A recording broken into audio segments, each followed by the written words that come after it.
Among those watching the situation closely is the Austin-based global security company Stratfor. Its job is to assess risk in areas around the world. KXAN's Tom Miller talked with the company about what could happen next and the impact it could have here at home. Tom.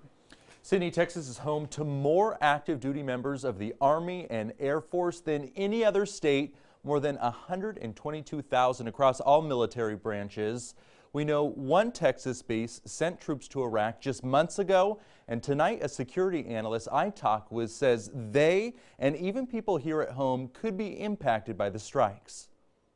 Do you think the United States will consider this an act of war? It largely depends on how the U.S. chooses to interpret it. So the big red line that we would look for is if there are U.S. casualties, the U.S. will likely consider it to be an act of war. Texas has a lot of servicemen and servicewomen.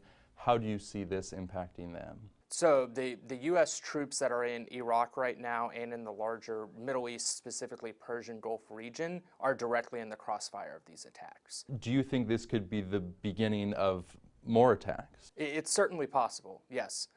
Iran, in the statements they've released thus far tonight, have said it's the beginning of a larger campaign.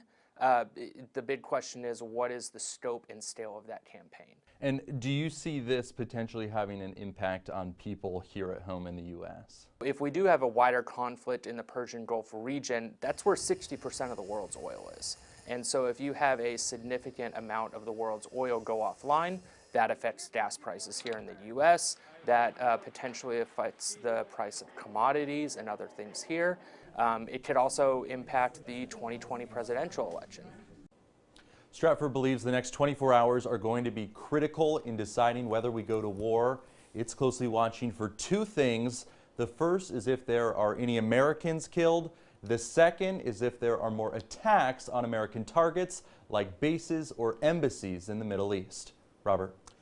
And we're working to learn more about this attack and if it's affected any troops based in Texas.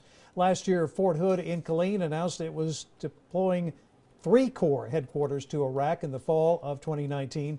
They said it was part of the regular rotation of U.S. Armed Forces, and they would lead operators against ISIS to create enduring security in the region. We've reached out to Fort Hood to get an update on how the troops are doing and where they are located. We will let you know when we hear back.